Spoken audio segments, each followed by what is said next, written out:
Olá, muito bom dia, seja muito bem-vindo ao nosso Papo de Especialista deste sábado. Para você que nos acompanha aqui pela Rádio Alvorada 106.3, muito obrigado, seja muito bem-vindo. Seja bem-vindo também você que nos acompanha pelo nosso canal no YouTube e também o Spotify. O assunto deste fim de semana é um tema importantíssimo, já que estamos próximos à festa de Corpus Christi. E este é o assunto que nós vamos tratar hoje com a presença do padre Sandro Ferreira, também professor de teologia aqui da nossa Pontifícia Universidade Católica de Londrina. Padre, sua bênção, seja bem-vindo. Deus abençoe, Giovan. Muito obrigado pela acolhida e pela oportunidade de estar aqui com você. Que bom. Padre, o senhor não é aqui da Arquidiocese de Londrina, né? Isso, eu sou da Arquidiocese de Maringá, sou o reitor do Seminário de Teologia da Arquidiocese de Maringá, aqui em Londrina. E junto com essa função de reitor, eu leciono na PUC aqui de Londrina. Que bom, que cadeira? Eu sou da área de Teologia dos Sacramentos. Muito bem. Bom, o padre está aqui conosco para falar então um pouquinho sobre a origem, também o sentido da solenidade de Corpus Christi. Padre, como tudo se iniciou? Por que nós temos essa festa? Muito bem, Giovan. Primeiro que a Eucaristia, para nós cristãos, ela tem um valor, uma importância muito grande, né? O Concílio de Trento vai chamar a Eucaristia de Sacramento dos Sacramentos. Durante o início do segundo milênio, na história do cristianismo, a Eucaristia ela ganhou essa importância, essa solenidade, com a contribuição de alguns papas, de Santo Tomás de Aquino também, mas a origem mesmo teve início com uma religiosa na Bélgica, uma religiosa agostiniana, e ali no início do século XIII, ela teve um sonho, teve uma visão. E nessa visão ela sonhou com uma lua, e nessa lua tinha um traço na lua. E ela compreende, interpreta, auxiliada pelo seu bispo, de que essa lua era a igreja, aquele traço era a ausência de uma festa que para ela era importante, e nesse sonho, nessa revelação, ela tem essa revelação de que é uma festa ligada à Eucaristia. E ali, então, essa religiosa, ela vai procurar o seu pároco, procurar o seu bispo e manifestar o desejo de que, a partir desse sonho, uma festa, né, ligada à Eucaristia fosse celebrada diante dessa lacuna, dessa ausência. Inicialmente, João, teve muita resistência, né? Resistência da parte do pároco, resistência da parte do bispo. A gente sabe que sempre que se inicia uma experiência nova, né, também no âmbito da fé, da espiritualidade, a igreja ela age sempre com muita prudência, exatamente, até acolher e transformar aquilo em uma celebração litúrgica. Então, teve essa resistência do bispo. No entanto, essa religiosa continuou insistindo, perseverando, porque era um período também que havia diversas heresias em relação à Eucaristia, e ela dizia que uma solenidade, além daquela que já se celebrava na Quinta-feira Santa, é interessante nós destacarmos isso, porque essa religiosa ela não vai ignorar a celebração já da instituição da Eucaristia, que a igreja celebra na Quinta-feira Santa. Mas no sonho, ela tem essa revelação, que além desta festa, deveria-se ter uma outra. E ela coloca esta relação.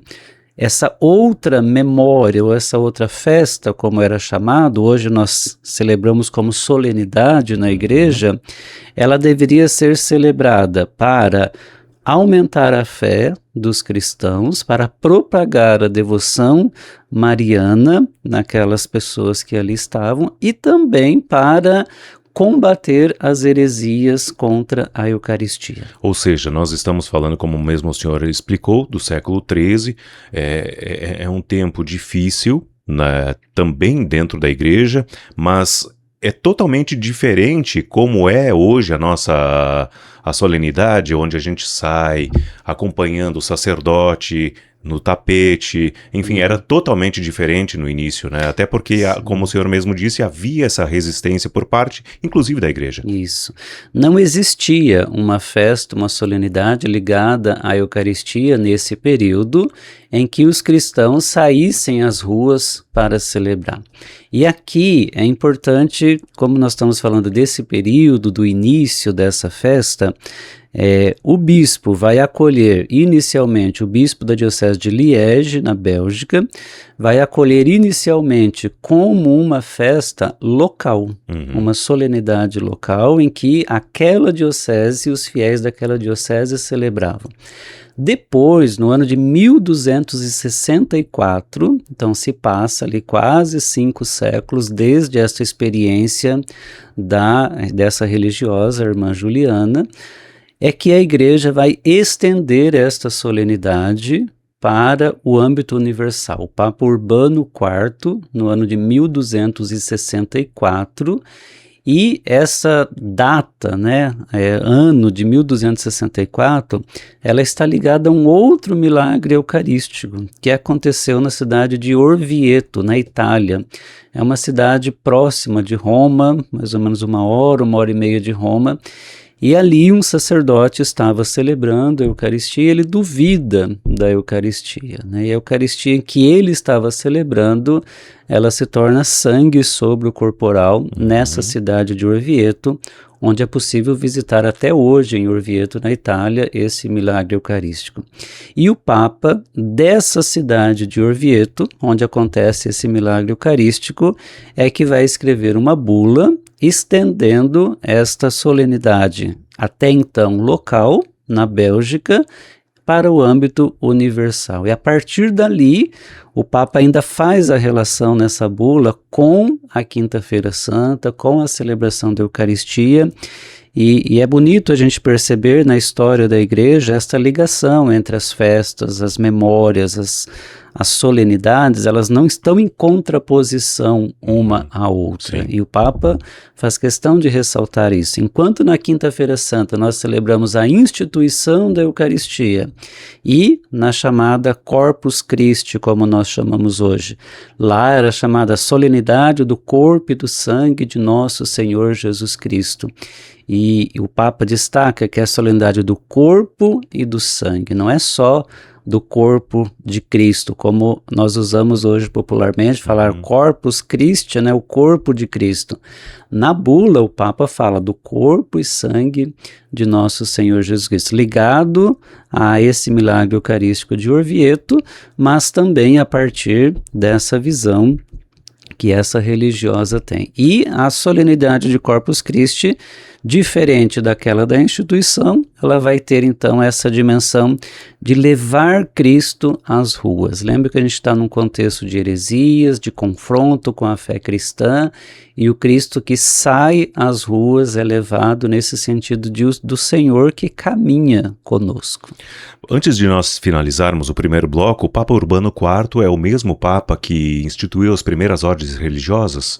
Carmelos, franciscanos. Sim, é um contexto bastante emergente esse das comunidades e das ordens religiosas, Então, não é o único, mas ele tem um papel importante dentro desse momento em que as ordens religiosas estão emergindo com muita força na história da Igreja. Muito bem. Finalizamos o primeiro bloco. Daqui a pouquinho, padre, vamos falar um pouquinho do pensamento de Santo Agostinho, da influência também de Santa Juliana, para aí sim a Igreja ter essa possibilidade, ou nos dar essa possibilidade da solenidade de Corpus Christi. A gente já volta depois do intervalo.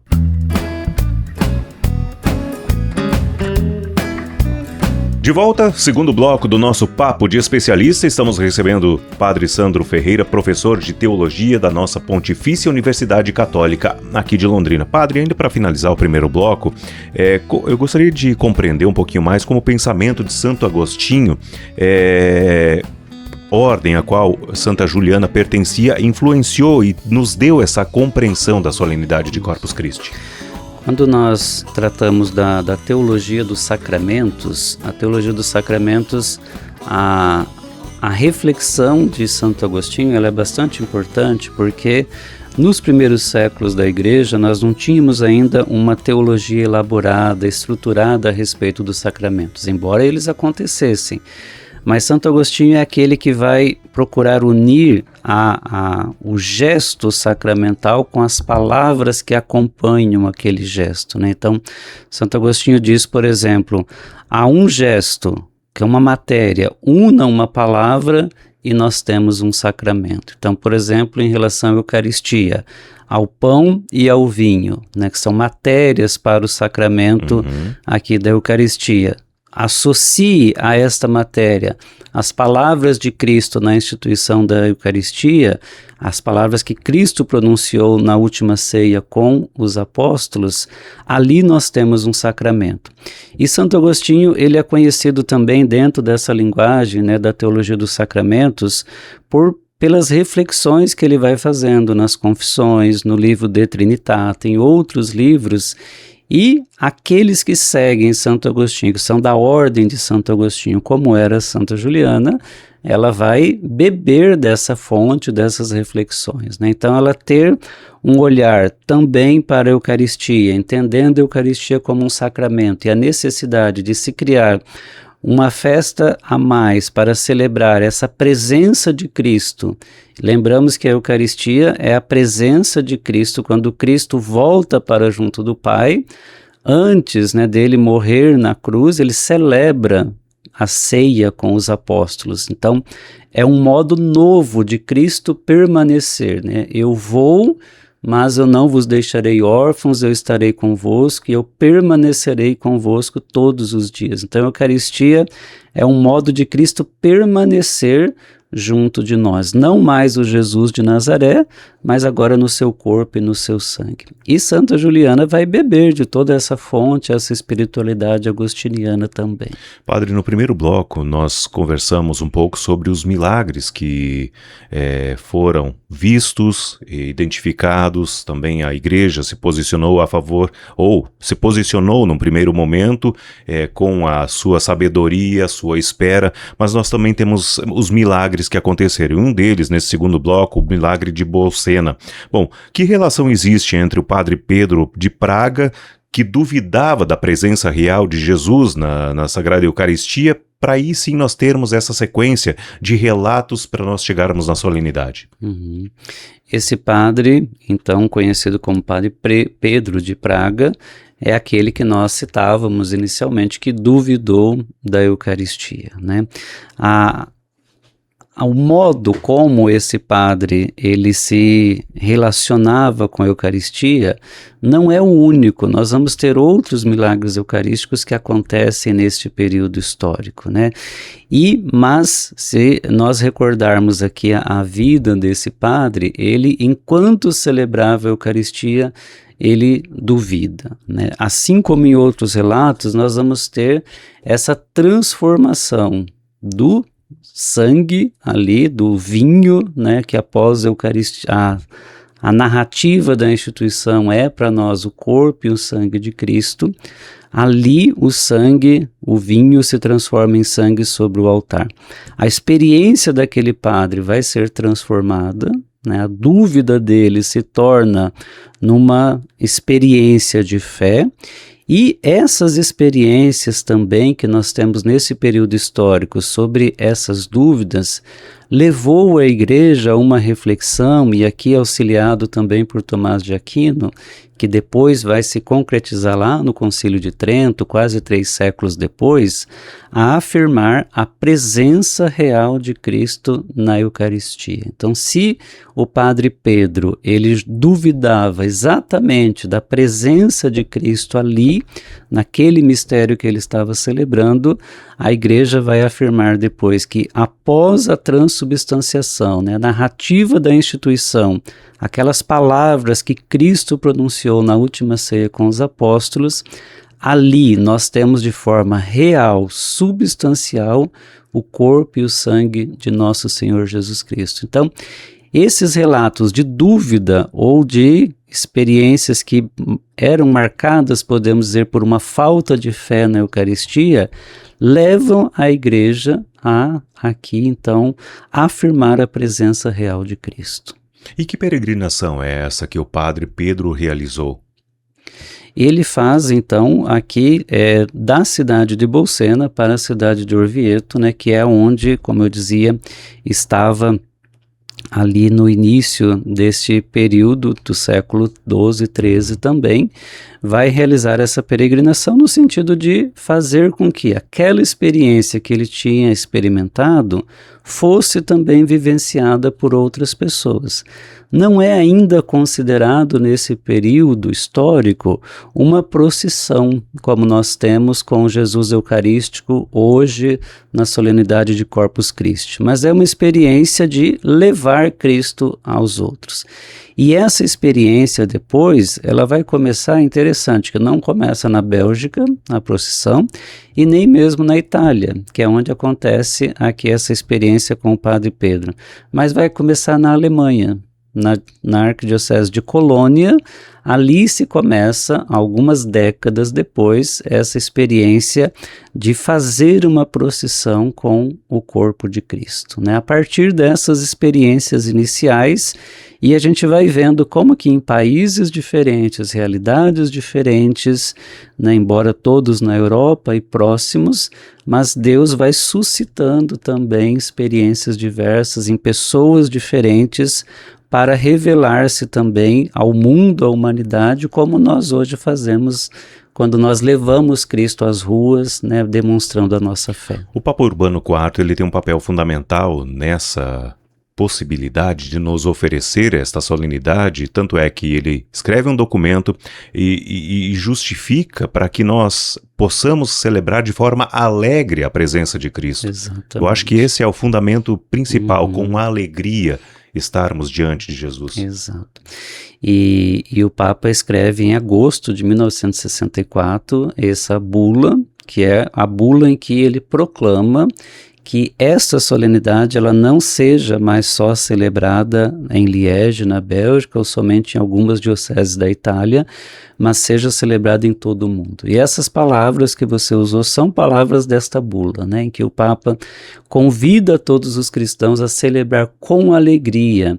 Ali o Papa chega até a fazer uma diferença. Ele fala que na solenidade em que nós celebramos a instituição da Eucaristia, é uma data solene, festiva para nós, mas nós estamos no Tríduo Pascal e tem um caráter penitencial, passional, né, da paixão de Cristo que vem na Sexta-feira Santa. E ele fala, diferente desta paixão, a solenidade de Corpus Christi deve ser a solenidade marcada por essa alegria, a alegria de ser cristão, na certeza de que Cristo caminha com cada um de nós, caminha ao nosso lado. Muito bem. Finalizamos nosso segundo bloco, lembrando que é uma festa, ou seja, como o próprio Papa Urbano IV fala, com alegria, não tristeza, né? Obviamente, porque a Santa Missa, ela, por mais que ela tenha todos o rito, ela deve ser encarada e nós disponibilizarmos no nosso coração com alegria, pois Cristo está alegre dentro de nós. Terceiro bloco daqui a pouquinho, depois do intervalo, a gente já volta.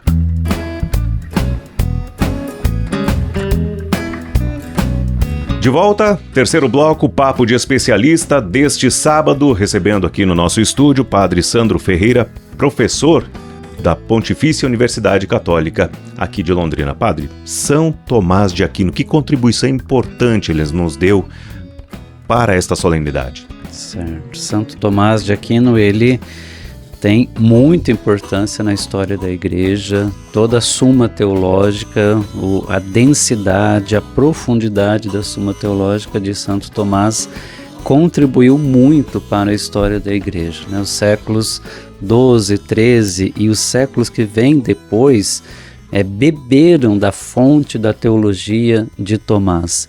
E Tomás é conhecido pela maneira como ele escreve os textos, pela profundidade. E ligado aqui ao nosso tema, só um pouquinho antes, é importante dizer que Santo Tomás ele escreveu sobre todos os sacramentos. Os 7 sacramentos são conteúdo de estudo, de reflexão, muito profundo de Tomás.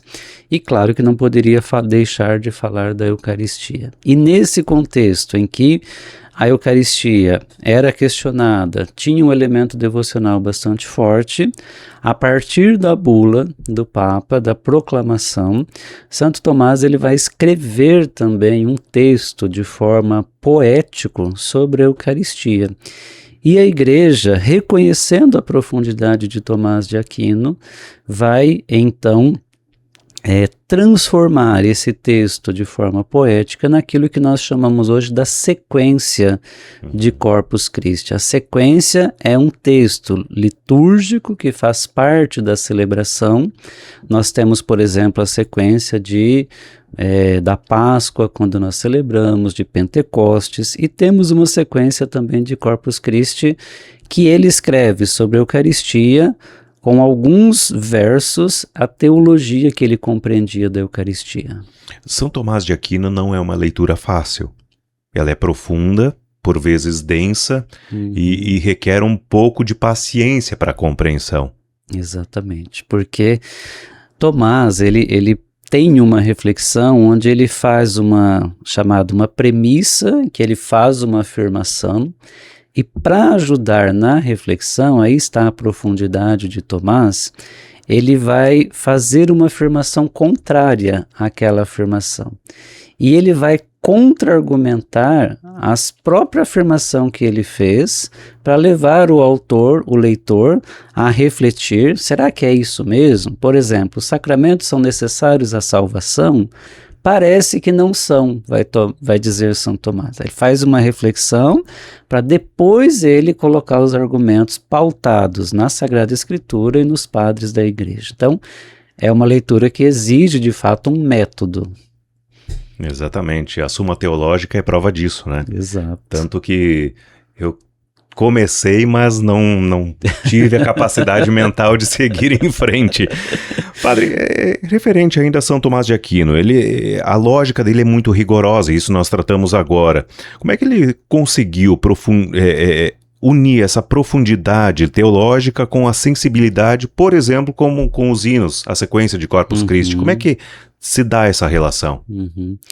Isso, ele tinha já esse método próprio, né, de escrever e com essa linguagem poética, essa linguagem crítica também. Então, ele se apropria de toda a reflexão já realizada, se apropria, né, da tradição, da experiência da religiosa, né, Juliana até então, que vai sendo também transmitido ali no contexto em que ele vivia, e ele vai trabalhar a sequência de Corpus Christi falando sobre a teologia da Eucaristia. Por exemplo, um dos versos que ele vai usar: quão solene a festa, o dia que da Santa Eucaristia nos recorda a instituição. Então, toma o texto do Papa Urbano IV, relacionando esta solenidade com a instituição da Eucaristia, para falar. Depois ele fala da Eucaristia na presença real de Cristo na Eucaristia como alimento verdadeiro, né? Por exemplo, alimento verdadeiro permanece o Cristo inteiro, quer no vinho, quer no pão. Uma afirmação daquele contexto histórico que na espécie do pão, na espécie do vinho, que se transforma no corpo e no sangue de nosso Senhor Jesus Cristo, está realmente presente, né? O Cristo inteiro, seja na espécie do pão, seja na espécie do vinho, que de tal forma que se eu comungo só sob a espécie do pão, eu não estou recebendo uma parte de Cristo, eu estou recebendo Cristo na sua totalidade. E ele expressa isso em forma de verso, né? Permanece o corpo, o Cristo inteiro, melhor dizendo, quer no vinho, quer no pão. E depois ele quer demonstrar a superioridade da Eucaristia também e a realeza da Eucaristia, até mesmo em relação aos outros sacramentos. E a linguagem poética, né, um dos versos bastante conhecido é: eis o pão que os anjos comem, transformado em pão do homem, só os filhos o consomem, não será lançado aos cães. Até tem gente que se pergunta, né, como a Eucaristia é o pão dos anjos, né? Os anjos são seres espirituais, não se alimentam, né? Mas é uma linguagem que Tomás ele quer exaltar a Eucaristia, e não a Eucaristia em si, mas porque ele tem consciência da presença real. E se nós falamos da presença real, cremos realmente que Cristo está ali, né, então Cristo é maior do que os anjos, né? Cristo é maior do que qualquer outra coisa dentro do âmbito da fé. Então, é uma linguagem poética exaltando a Eucaristia, mas ao mesmo tempo apresentando a teologia do sacramento. Padre, é importante para quem nos ouve, nos assiste, de que a Igreja não inventa essas coisas. Ou seja, nós temos aqui a instituição da Eucaristia na Quinta-feira Santa. A complementação da solenidade de Corpus Christi é uma coisa interligada à outra, ou seja, não vem do além, não, eu tive essa visão, pronto, não é assim que funciona, né? Não é. A Igreja ela tem muita prudência quando vai declarar um dogma, por exemplo, quando vai instituir uma festa, uma solenidade na liturgia, quando ela tem que se pronunciar sobre temas polêmicos, né? Então a Igreja sempre tem essa prudência, busca se amparar na palavra de Deus, na Sagrada Escritura, na tradição da Igreja e consultando sempre o magistério também, né? Porque o magistério da Igreja, formado pelo Papa, os bispos, eles têm essa autoridade legítima para refletir, para interpretar também as ações de Deus na história da salvação. Então, essa prudência da Igreja nos ajuda a compreender que, às vezes, tem gente que até chega a dizer, a Igreja é muito lenta para algumas coisas, às vezes vem essas críticas, né? Mas isso justamente porque basta a gente recordar uma das pregações de Paulo nos Atos dos Apóstolos, quando estão criticando Paulo, quando começam a aparecer falsos profetas, e ele vai dizer, se é de Deus, isso vai permanecer. Se não é de Deus, se forem falsos pastores ou falsos profetas, isso vai acabar.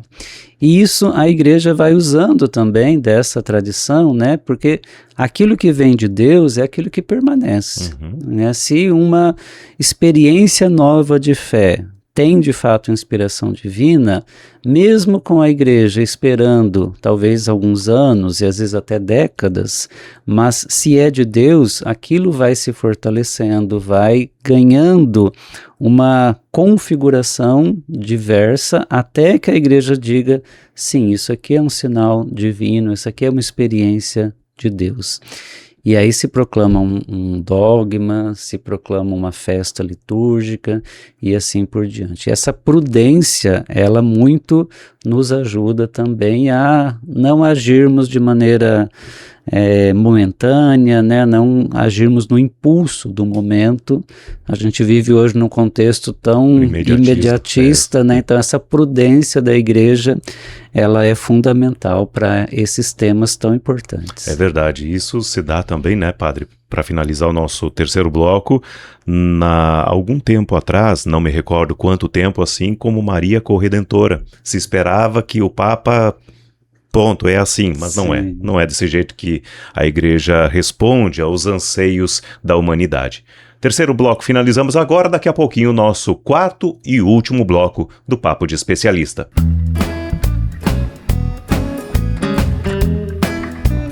De volta aqui na Rádio Alvorada 106.3, também no nosso canal no YouTube e Spotify, o Papo de Especialista, recebendo aqui no nosso estúdio Padre Sandro Ferreira. Padre, vamos agora para a tradição, os tapetes e a Eucaristia na vida pública de nós que somos católicos. Bom, que sentido se tem? Claro, tem um contexto histórico, a qual nós conversamos anteriormente, mas... que importância tem na vida da pessoa participar da celebração desta solenidade, caminhar com o Cristo e ter esta possibilidade também de muita gente acordar muito cedo para confeccionar os tapetes? Isso é uma tradição muito bonita essa, né?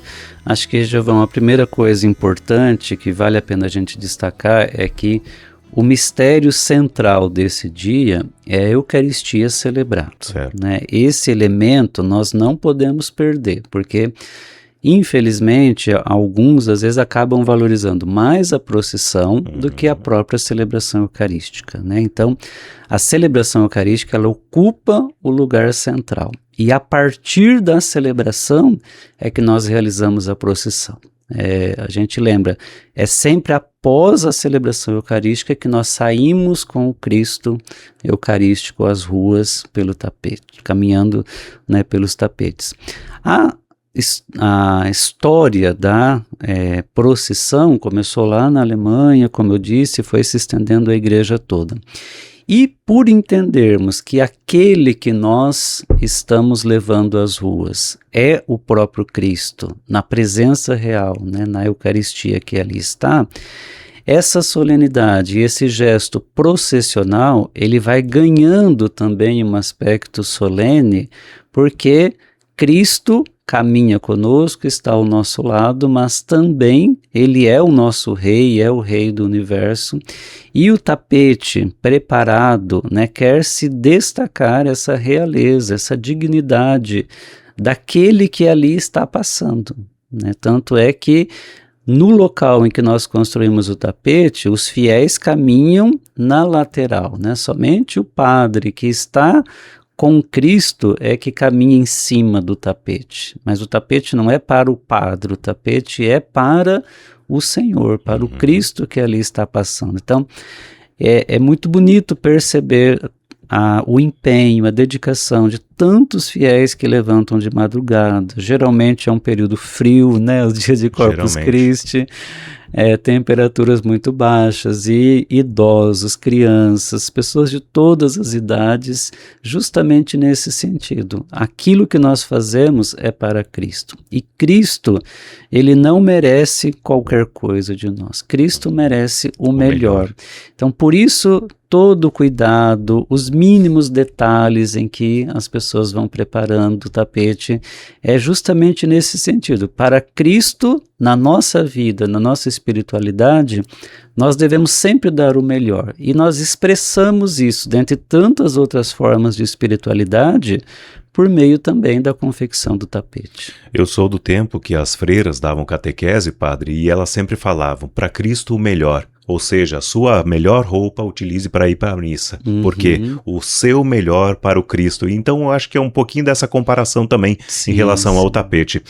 Em relação, padre, o Concílio Vaticano ele chama a Eucaristia de sacramento da unidade. Como se isso se relaciona com a união da comunidade que participa desta solenidade? Certo. A gente tem que olhar para a Eucaristia sempre nesse sentido. O Catecismo da Igreja Católica vai falar sobre os vários nomes que nós temos para a Eucaristia. Eucaristia enquanto sacrifício, Eucaristia enquanto ação de graças, Eucaristia nós chamamos popularmente de Santa Missa, e nós chamamos a Eucaristia de comunhão. Até quando as crianças vão fazer a primeira Eucaristia, popularmente a gente chama de primeira comunhão, né? Comunhão nesse sentido da unidade. A Eucaristia, ela é o sacramento de unidade no sentido de que aquele que comunga de forma real, verdadeira, Jesus, segundo o Espírito do Evangelho, deve ser esse promotor da unidade. A Eucaristia gera na comunidade, nos cristãos, esse sentido de unidade na vivência do Evangelho, na vivência dos valores cristãos, né?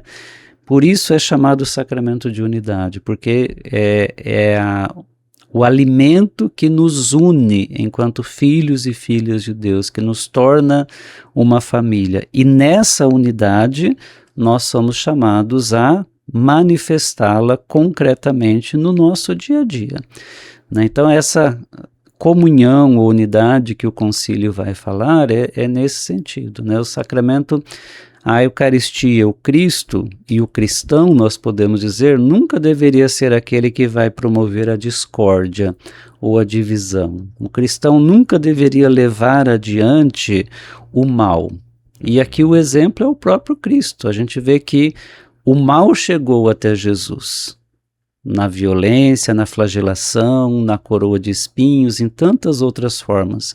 Mas Jesus nunca levou adiante o mal. O mal chegou e morreu em Cristo. E assim deve ser o cristão também, né? Se nós somos imagem e semelhança de Deus, somos criados à imagem e semelhança dele, nós deveríamos agir como ele. Mesmo que o mal também chegue a nós, nós nunca deveríamos levar o mal adiante. E é nesse sentido que nós somos chamados a ser os promotores da comunhão, da unidade. E a Eucaristia, né, o próprio Cristo que promoveu essa comunhão, essa unidade, nos chama também a essa unidade. Papa João Paulo II, padre, ele fala sobre a Eucaristia e a relação com a Igreja, mas também nós temos esse paralelo com o compromisso social da celebração do Corpus Christi. Tanto é que, eu já coloco outra questão, ao invés dos tapetes, mas também não só, muitas paróquias se organizam para colocar ali alimentos, roupas, até porque, como mesmo o senhor citou, nós estamos numa época fria. Que compromisso social é esse que podemos ter também nesse paralelo com a celebração? Isso. O Papa, além de esse texto, né, o Papa ele vai falar muito dessa relação de fé e vida, né, o Papa João Paulo II. A nossa fé, Gilva, ela não pode ser descontextualizada do ambiente em que nós vivemos, né? Não pode ser, eu vou à igreja, celebro a Eucaristia, mas saio da igreja e ajo de uma maneira totalmente diferente. Essa fé que nós professamos, esse Cristo que nós nos alimentamos na Eucaristia, foi um Cristo sensível às dores das pessoas, às realidades difíceis.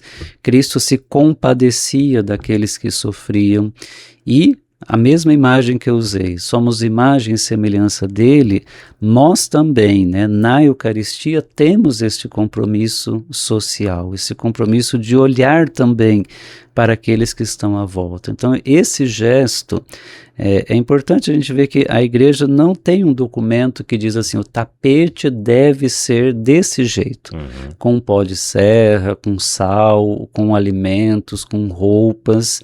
A sensibilidade, ela vai também se adaptando ali dos padres, da comunidade paroquial e, né, nós temos modos diversos de manifestar essa dimensão social da nossa fé. Então, alimentos, roupas, né, ou outros objetos, sem dúvida, manifestam. Não é o único momento em que nós podemos fazer isso, né? Nós podemos também fazer isso em outros momentos, mas aqui também podemos manifestar essa dimensão do Cristo que sai às ruas, né? E o Cristo que sai às ruas é o Cristo que vai se encontrar com o pobre, com o marginalizado, com aquele que não tem o que comer, que não tem o que vestir. E aqui entra essa dimensão da nossa fé. Isso a gente pôde ver também na época da pandemia. Muitos sacerdotes saíram com o Cristo, seja em aviões, helicópteros ou mesmo nas ruas para dar a bênção. Pouco desse paralelo também do Cristo saindo à rua. E o espírito é sempre esse, Cristo que caminha ao nosso lado, né? Cristo não está só na igreja, também, sem dúvida nenhuma, mas é o Cristo que caminha conosco no nosso cotidiano, nos nossos afazeres, nas ruas do nosso dia a dia, ali Cristo está conosco. Padre, muito obrigado, o tempo acabou. Muito infelizmente. Bem. Eu agradeço a oportunidade de estar aqui, né, e expressar um pouquinho da riqueza que essa celebração tem. A Eucaristia tem muitos elementos muito ricos, profundos, e convido a você que nos acompanha a aprofundar mais, a celebrar também bem esta solenidade da nossa fé. Padre Sandro Ferreira, muito obrigado. Seja sempre bem-vindo quando for convidado.